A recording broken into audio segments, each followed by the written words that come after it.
them, but it's about making that connection. What do you like? What are their interests? Finding something that they like. You know, if they like Star Wars, you know a character and you make a connection with them, and they feel comfortable with you and trusting. And kids have a good instinct on who to trust, you know, Okay. and they'll connect with you, I think. So it wasn't really challenging for me.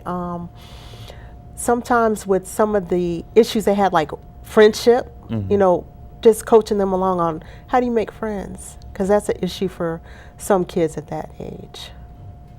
When they have issues at home, how can you kind of like see that in that child's behavior Oh, without? yes, you can see it.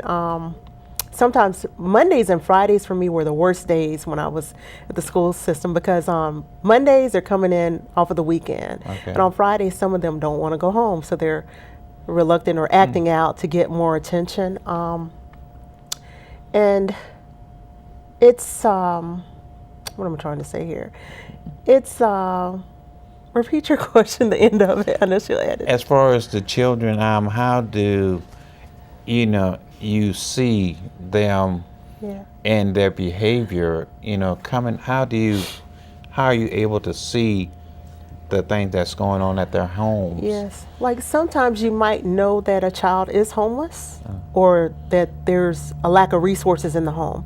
And I've just made a connection that children who live in poverty, should be a condition for that, like a diagnosis, because they have extreme stress.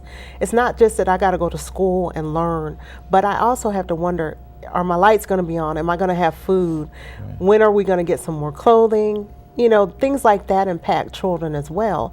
And you can see it in their behavior. Sometimes depression, neediness, they're over needy and want to connect to you because you're showing them attention and love.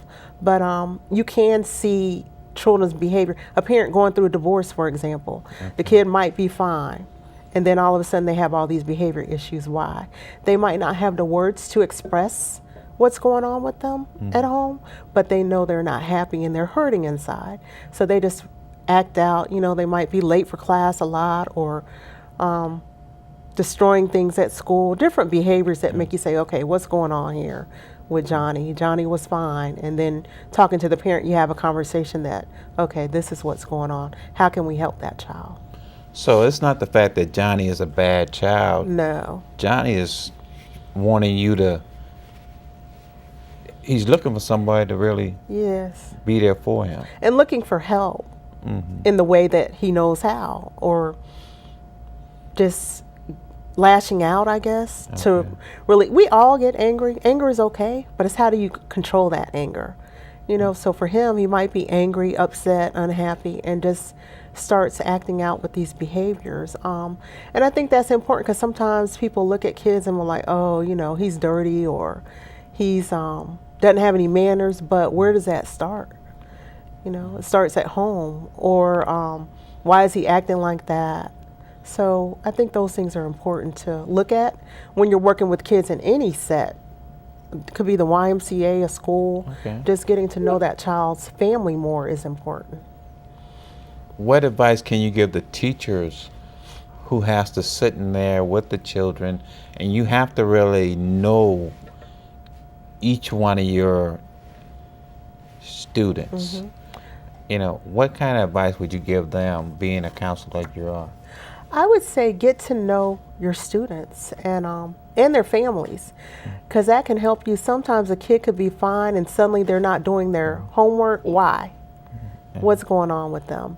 So what you want to do is pull that child to the side. Making connections is important to me, and having relationships with children. And then you can be a better teacher, I think. It'll help your classroom go better, that this child's not disturbing the class and you're constantly having to redirect them. But getting to know them and finding ways to make them feel important in the classroom, or letting them know that you do care. Why is it so important to build that child's self-esteem?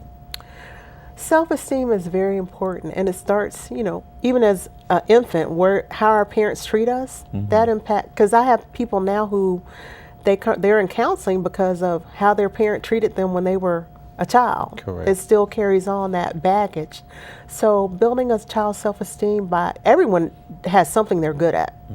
Finding out what that child is good at and encouraging them and then building them up in the areas they're weak in, I think that that's important for all children. I know they have a lot of, after school programs. Why is that important, especially for kids who have to go home to empty houses because their parents are working 2 jobs or something, they're not at home and they're raising each other, the brothers and sisters? Why is some of these after school programs and some of the other programs that's available in the community so important? I always encourage students to have an extracurricular activity. Do taekwondo, that builds self-esteem. Go swimming, play sports, and even the after-school programs, they have components that will uplift the children. And I think that's important versus staying home alone playing video games all day, which is the culture that we're in now, unfortunately. And some kids, that's all they do is they go to school, go home, play video games, or all summer they're not outside, they're at home, inside, watching TV or playing video games. So it's important to have another activity to stimulate your mind, your interests, and build that esteem. What do you feel it means to tell a child that I love you, your child or another child? And what do you think that makes that child to feel? It makes a child, one, feel loved and feel wanted and know that someone cares about me. So when they are bullied at school or when something bad happens, they'll come to you. They'll come to their parent or they'll come to that person they trust and be like, this is someone I can confide in. This is someone who loves me and they care about me, versus never hearing that. And then you might feel like no one cares and you might want to commit suicide or get involved in drugs or drug activity. When someone gets into that drugs, what advice do you give them on that, as far as whether it's job related or in school or whatever? A lot of people seek drugs as a coping skill, even with cigarettes, a different substance, alcohol. I will refer them out because that's not my area of specialty with substance abuse, but we will look at why are you doing this, like what's making you smoke or what's making you drink. And sometimes it's just to mask that pain that's inside and those feelings that they can't express to other people or cope with. So what makes Ms. Broadaway the best counselor that we have in Charlotte? I think I'm the best counselor that we have in Charlotte because I have a diverse background. I use a more holistic approach. I am merging with Asha Sims now, and we're going to do more holistic energy work for chronic pain and also doing psychotherapy to help people find other options for their pain or identify reasons why they're feeling this pain.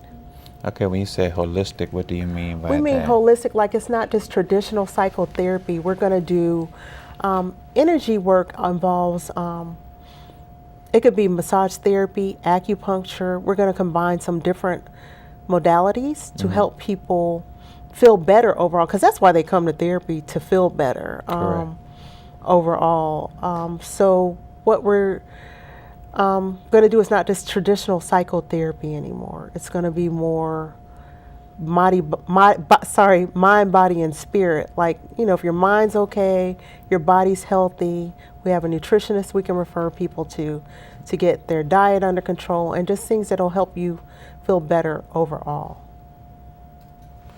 Why is that so important, that you feel confident in yourself?